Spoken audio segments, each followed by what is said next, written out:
Olá, boa noite. Vou apresentar hoje um vídeo com relação à atividade proposta, que visa refletir sobre aspectos na minha prática da introdução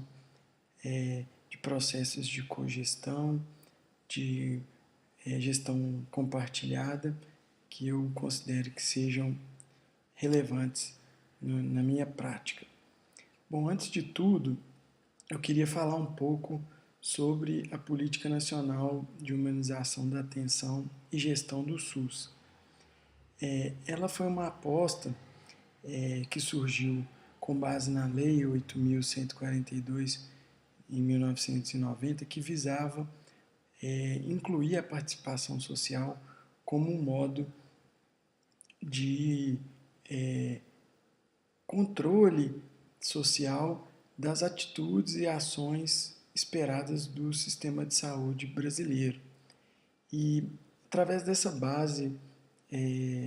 jurídica e através de lei dentro mesmo da Constituição, se cria um caminho importante para a reflexão do processo de trabalho dos profissionais de saúde e da influência tanto da gestão e dos usuários nessa questão. Então, desde lá, a gente sofreu uma série de mudanças na organização do sistema que nos fizeram perceber uma grande dificuldade de enfrentamento dessa nova realidade e nova perspectiva com moldes anteriormente propostos de trabalho. Então, o profissional de saúde começa a interagir mais fortemente com o usuário, como ele vive em seu território, e ele começa a ter dificuldades de se entender como uma parte integrante desse processo de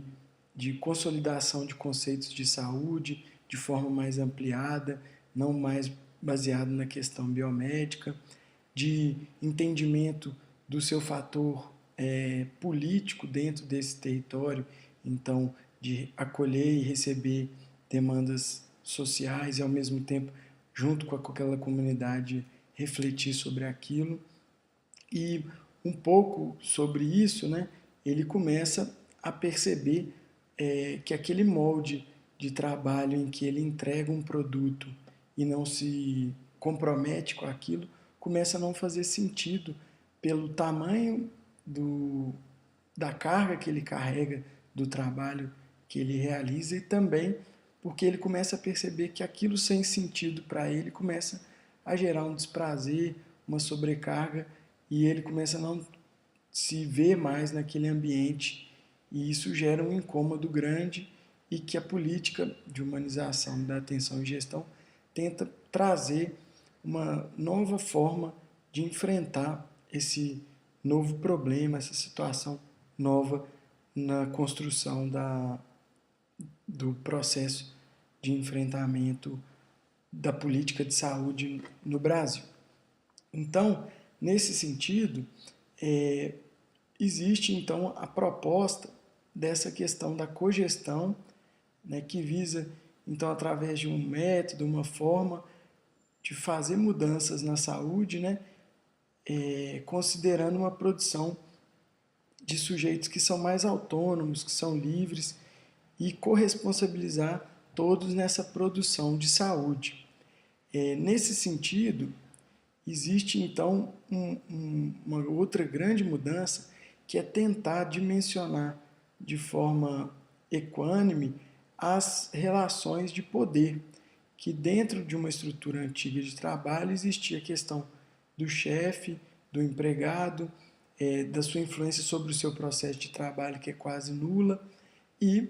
a oferta de produto ela é baseada no interesse do chefe, ou do gestor, vamos chamar assim. E já nessa nova proposta, visa você tentar dimensionar todas as possibilidades e expectativas desses atores envolvidos e, a partir daí, negociar um campo comum para uma nova perspectiva.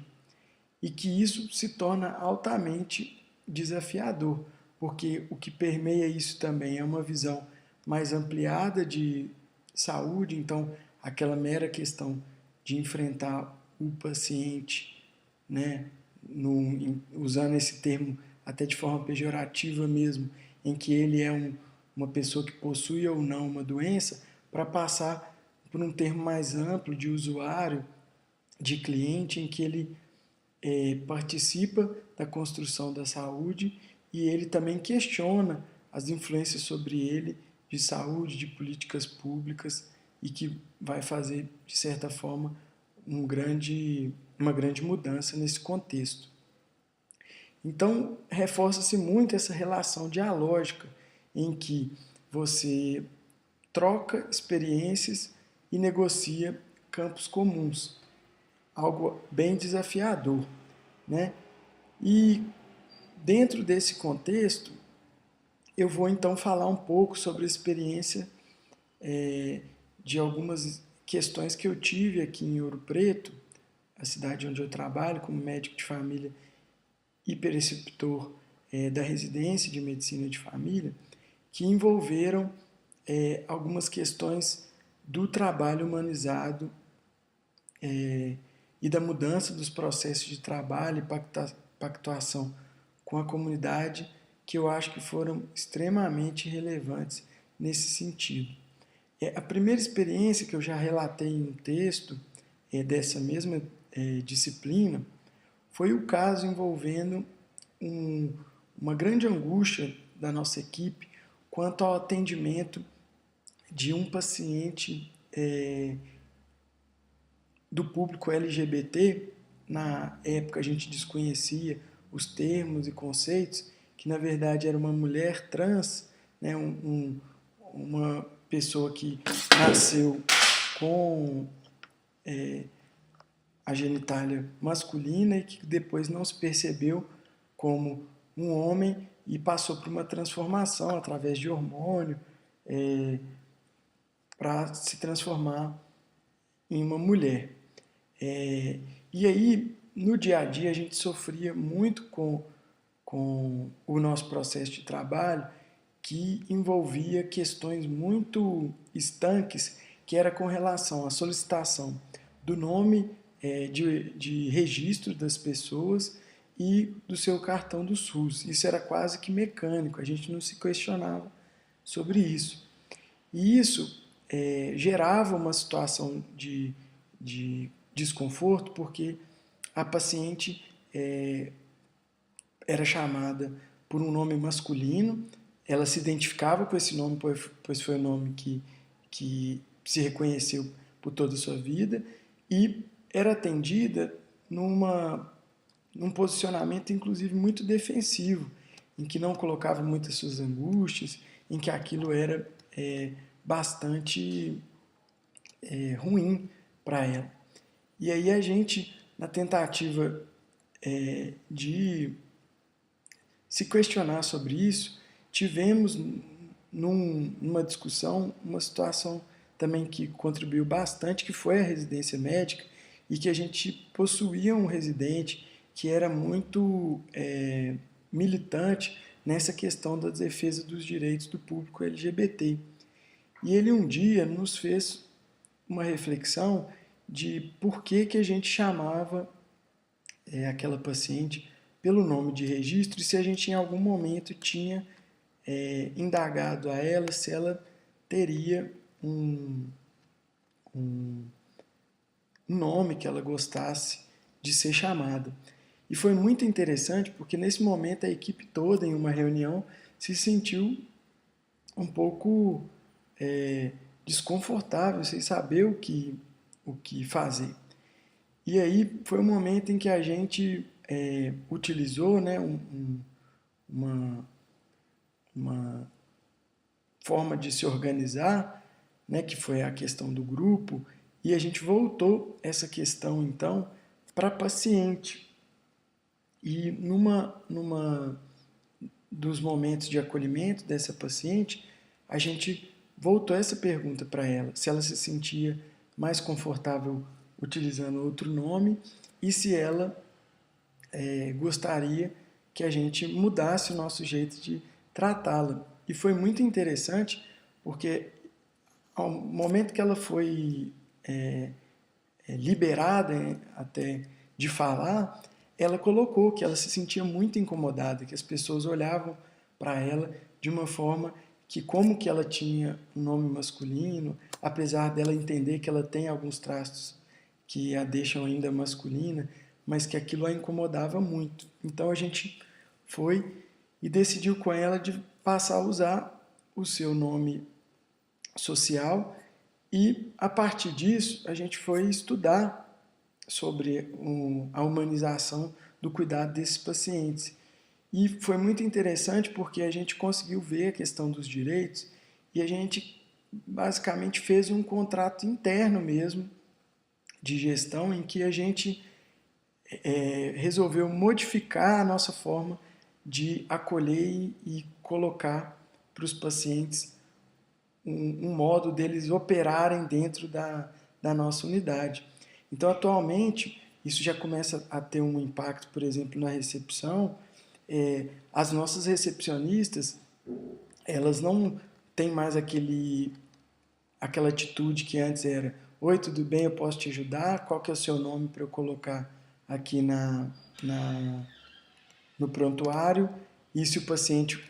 falasse o nome ou não soubesse falar o nome, eu quero ver sua identidade. Isso aconteceu com essa paciente. O seu nome que você está falando não é o mesmo nome que está na sua identidade, eu vou ter que colocar o nome da sua identidade. E isso aconteceu de forma, vamos dizer assim, pública, porque ela estava em um momento de zero sigilo, né, que era uma recepção. Então hoje elas falam: qual o nome que você deseja ser chamado, preciso de um documento e o cartão do SUS. E se elas percebem que existe uma incompatibilidade, elas mesmas preenchem o nome social. E teve uma mudança até interessante na forma de lidar com alguns pacientes que preferem ser chamados com apelidos, por exemplo, dentro da comunidade. Então a gente tem exemplos da Dona Totó e etc., que tem no seu prontuário um nome social como ela gosta de ser chamada. Então isso também trouxe, na nossa visão, uma humanização importante do nosso processo de trabalho. Dentro disso, a gente também percebe algumas situações muito relevantes, assim, que questões mesmo que dizem respeito a dispositivos que a gente usa, na questão do projeto terapêutico singular, que usamos bastante para enfrentar principalmente situações de complexidade maior, que envolvem questões sociais mais graves e doenças de difícil controle. A gente tem também uma situação que também é muito interessante, que a gente não possui gerência. Então, da questão da gerência do processo de trabalho, a gente tem um colegiado gestor dentro das reuniões de equipe, em que a gente tenta manejar de forma colegiada o que cada um deve fazer e suas atribuições, sempre tentando acolher o que tem incomodado as pessoas que são as feitoras daquela atividade, acolhê-las e tentar refletir junto com elas se aquilo é imprescindível e que a gente deve arrumar uma forma de sofrermos, entre aspas, menos e apoiarmos uns nos outros para tentar resolver esse problema, e situações também de reflexão de o tanto que o trabalho do outro trouxe implicações positivas e reforçar determinadas atitudes e comportamentos que têm ocorrido. Então a gente teve uma discussão que foi muito interessante, uma demanda da gestão que introduziu um novo formulário de assinatura de cada casa para comprovação das visitas, um mecanismo que já existia e deve existir em muitos lugares, mas ele foi abolido numa promessa da entrada dos tablets georreferenciados. Isso gerou uma certa mudança no processo de trabalho dos agentes comunitários, e na hora que eles voltaram com isso, eles tiveram uma série de dificuldades que eles relataram para a gente na esfera micro, né, na equipe de saúde da família, e que a gestão não levou em conta. Então eles colocaram que as pessoas começaram a desconfiar pela ausência daquela dinâmica ter sido mudada, a questionar por que deles terem que assinar agora, se isso teria alguma outra implicação. Então, gerou uma relação de desconfiança com a comunidade. E aí, a gente, enquanto equipe, levou isso através de ofício para as reuniões em esferas mais altas, que também geraram uma repercussão interessante, que várias outras equipes começaram a se questionar e a perceber isso. E o mais interessante ainda foi que não que isso gerou uma retirada do documento ou uma elaboração de um formulário diferente, mas gerou uma mudança que é a justificativa do porquê que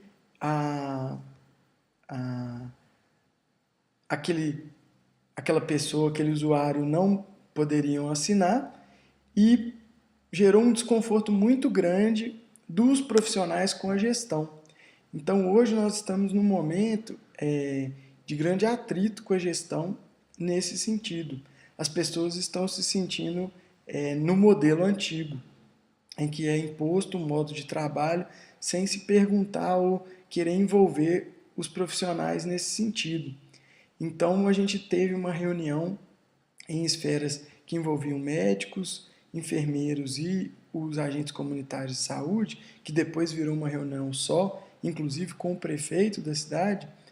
que indicou uma necessidade urgente da instalação de um colegiado gestor da atenção primária. E que foi super legal ter participado desse movimento, porque o próprio prefeito e a gestão perceberam que eles começaram a criar vários entraves. Então a gente hoje se encontra num processo de consolidação desse colegiado. Então foi apontado pessoas dentro de cada grupo que gostariam de participar, e esse grupo agora está se conhecendo para mostrar uma nova forma de se trabalhar. Então todos esses sentidos, ao meu ver, reforçam experiências positivas da gestão compartilhada, da cogestão, dentro da minha realidade aqui em Ouro Preto. Então eu reforçaria a importância dessa discussão no SUS nesse momento, e coloco também uma questão que é muito desafiante, né, que é as pessoas viverem num modo de se relacionarem com o trabalho que é um modo antigo. Então eu vejo que muitas pessoas tendem a não se implicar por sentir que vão se responsabilizar, e se responsabilizando elas vão ter mais trabalho e isso vai gerar mais insatisfação, quando na verdade o que a gente enxerga é que quando as pessoas se implicam através de uma coisa que faz mais sentido e são gestores do seu próprio trabalho, elas têm mais satisfação no trabalho. Então eu vejo esse como um grande desafio dentro da cultura da organização a ser vencido, usando um pouco da referência daquela ideia antiga do servidor público, que ele está ali para garantir um emprego e um salário, e hoje a gente vê que essas mudanças dentro da saúde, pelo menos, e dentro da equipe que eu trabalho, isso tem sido altamente discutido e as pessoas levantado. Para que eu sirvo? Para que eu estou aqui? Isso está me gerando satisfação ou não? Eu apontaria talvez como grande desafio esse sentido. A outra questão é o entendimento também dessas pessoas como figuras de construção política. Então, eu enxergo que as pessoas ainda entendem como política uma coisa chata, uma coisa que você deva fazer dentro de partidos políticos e tudo. Então, isso gera tanto um afastamento, ao meu ver, do usuário, que entende que ali não é um lugar que ele controla, né, ou que ele influencia, do próprio trabalhador, que ele entende que ele deva ser mandado e que o que for mandado para ele, ele cumprindo, ele vai ter êxito e não vai ter uma encheção de saco, vamos dizer assim. E finalizando, o gestor que tem uma convicção de que ele é o ator político. Então, se ele foi colocado ali, ou se ele está ali, ele entende e é a representação dos interesses das pessoas, fazendo então uma estrutura ficar bem engessada nesse sentido. Então, para mim, temos que romper essa dinâmica política e entrar numa reflexão de que todos somos agentes políticos para modificar o enfrentamento desse problema de um novo processo de trabalho mais humanizado. Bom, era isso que eu queria falar. Um abraço e até a próxima.